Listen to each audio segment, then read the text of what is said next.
आता पेट्रोलचा खर्च विसरा, घरी आणा इलेक्ट्रिक स्टायलिस्ट इलेक्ट्रिक गाडी। 100% भारतीय बनावटीची इलेक्ट्रिक्स ईव्ही इलेक्ट्रिक गाडी आता उपलब्ध। 5 वर्षांची वॉरंटी, आकर्षक कलर्स आणि स्पोर्ट्स डिझाइन। एकदा चार्ज करा आणि 100 ते 140 किलोमीटर पर्यंत रेंज। अत्याधुनिक सर्व्हिस सुविधा, लोन सुविधा सुद्धा उपलब्ध।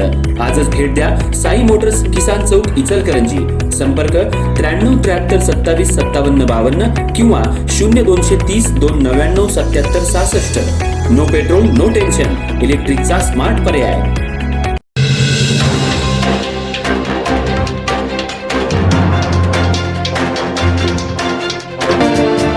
पट्टणकोडोली इथं कौटुंबिक वादातून पतीनं पत्नीच्या गळ्यावर धारधार कटरनं वार करून तिच्या खुनाचा प्रयत्न केल्याची धक्कादायक घटना घडली।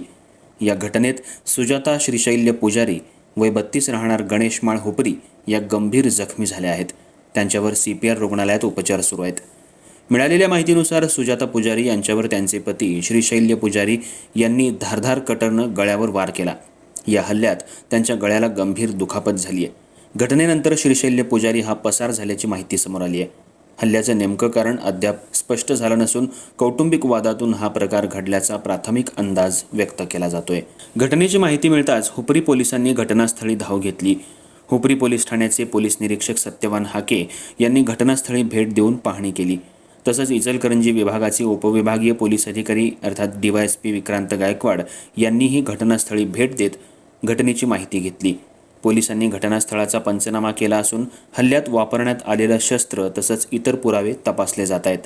गंभीर जखमी झालेल्या सुजाता यांना तातडीनं उपचारासाठी CPR रुग्णालयात दाखल करण्यात आलं असून त्यांची प्रकृती गंभीर असल्याची माहिती आहे।